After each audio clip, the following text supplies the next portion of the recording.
So Raimundo Beltran and Ricky Burns end their fight in a draw, and let's have a look closer. We've got Judge Carlos Ortiz Jr., a Mexican American judge, scoring it 115 to 112 to Ricky Burns. Keep that into your head for later.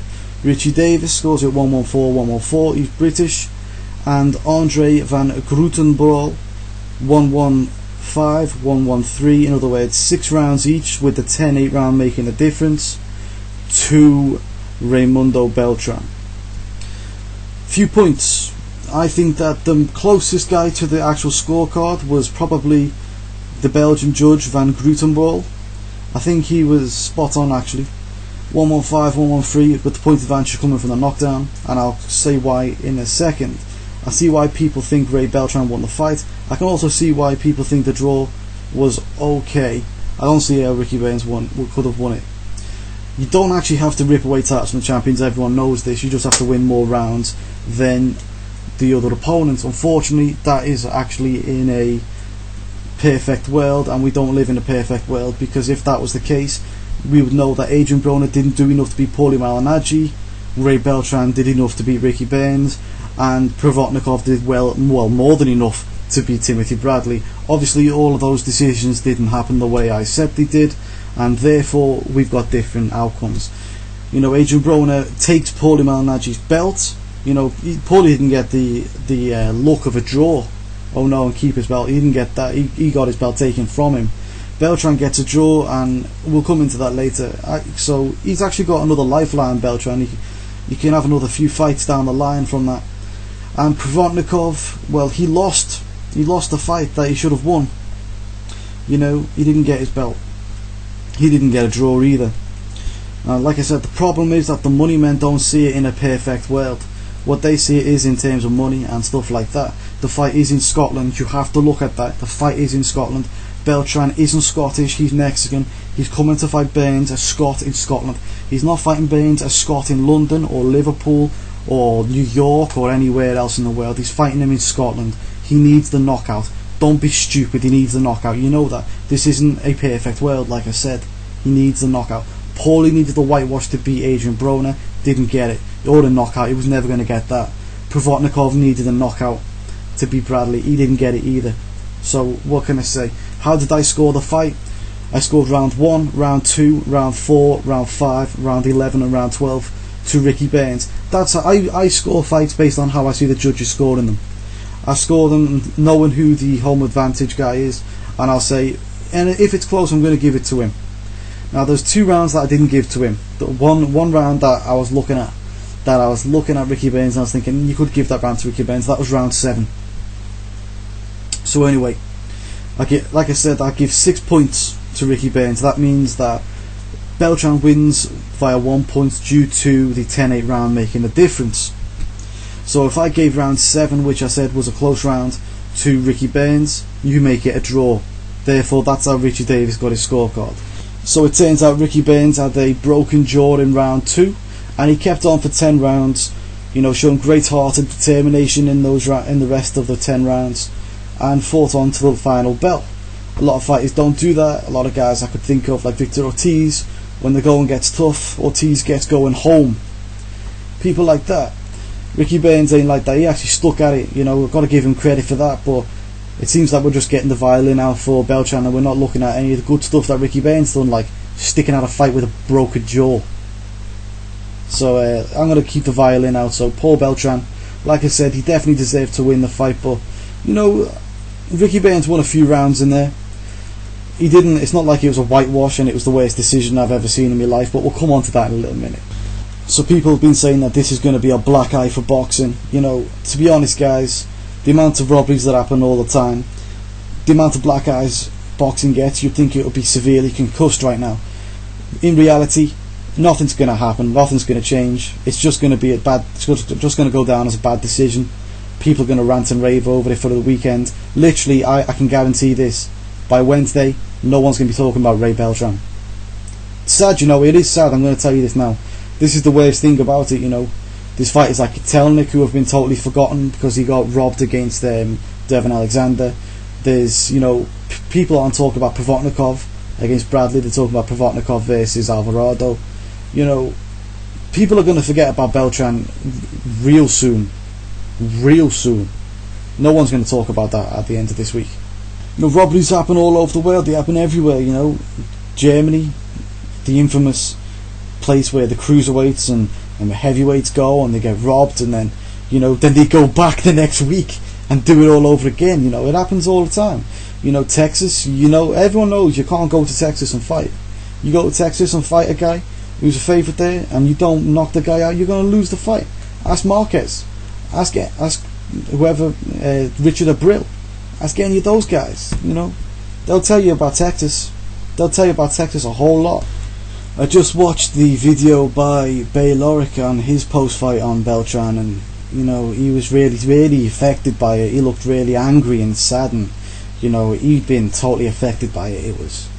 It was, to be honest, it was actually a funny video, because one of the things he said was something has to be done about the judges. So, you know, now that a hometown decision happens, something's got to be done by judges. You know, what about when Richard Abril got absolutely ripped off by Brandon Rios? Nothing had to be done by judges then in America and in Texas. What about when Pacquiao got robbed by Bradley? Nothing had to be done then by the corruption of the sport, but you know, with the promoters. No. What about when, you know, Manny Pacquiao robbed Juan Manuel Marquez? Did nothing have to be done then? You know, so all of a sudden something has to be done now. It's happened in the UK. Like I said, it happens all over the world. You know, it's part and parcel of the sport now. It's not something I like. It's not something I agree with. You know, but it happens. You know, it happens. You're not going to change it. No one's going to change it. There's no point ranting and raving about it, because nothing's going to change. I can't change it. Ingram can't change it.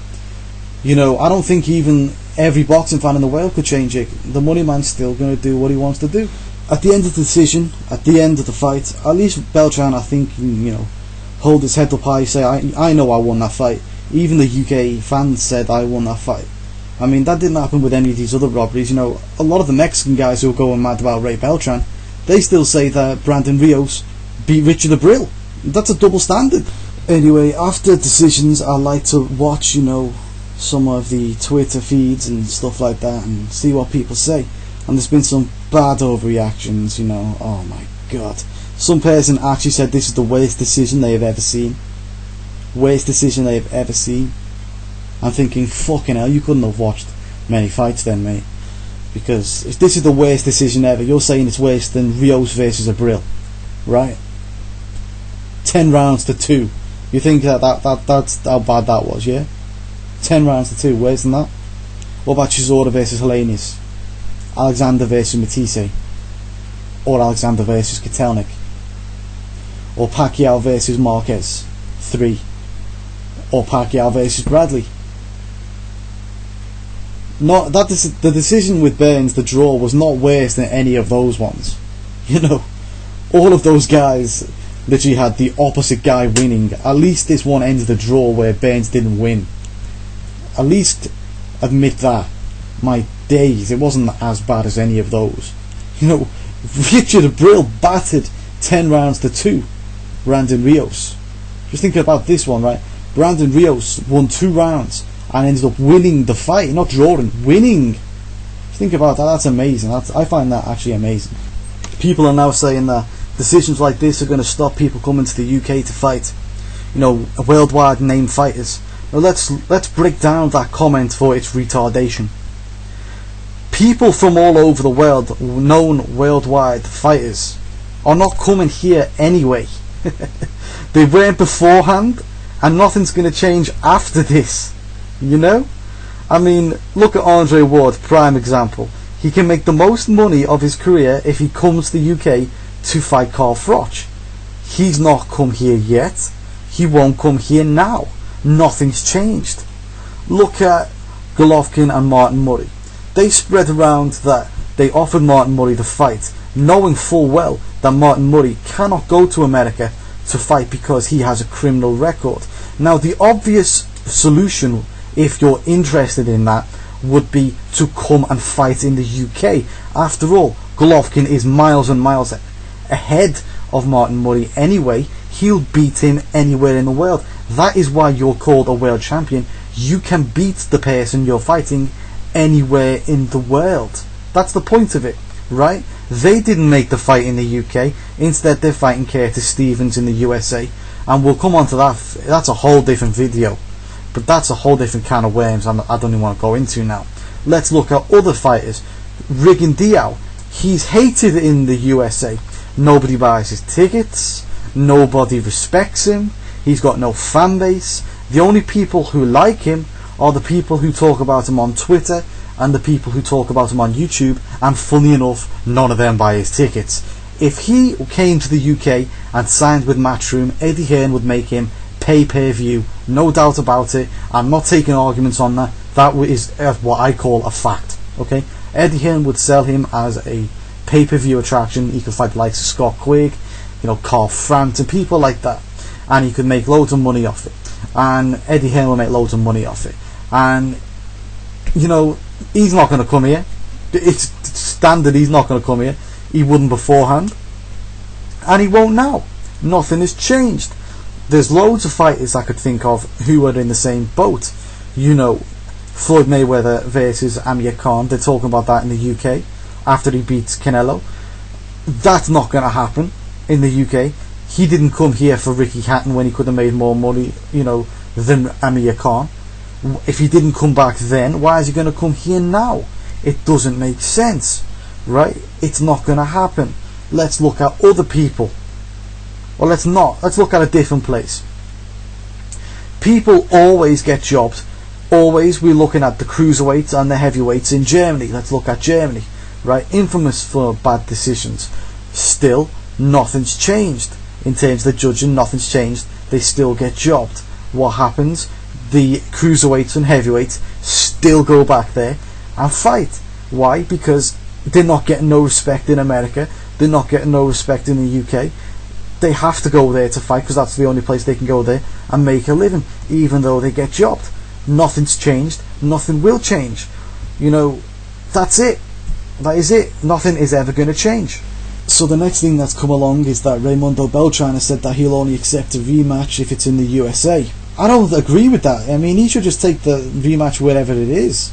He's now still in the who needs him club. If he wants another payday, he's set himself up now for a rematch, another payday. He should take the payday. Better than nothing.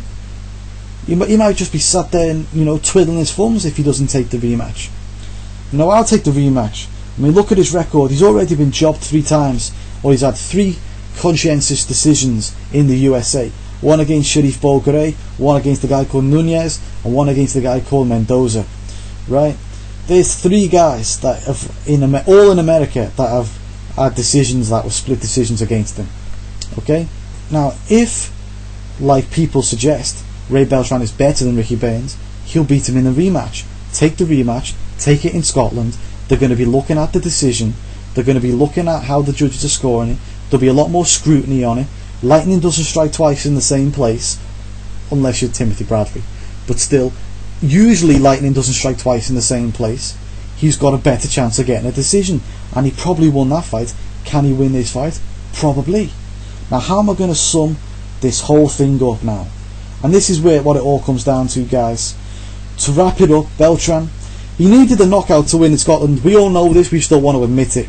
He had an opponent who had a broken jaw from round 2 onwards, but he couldn't get the knockout.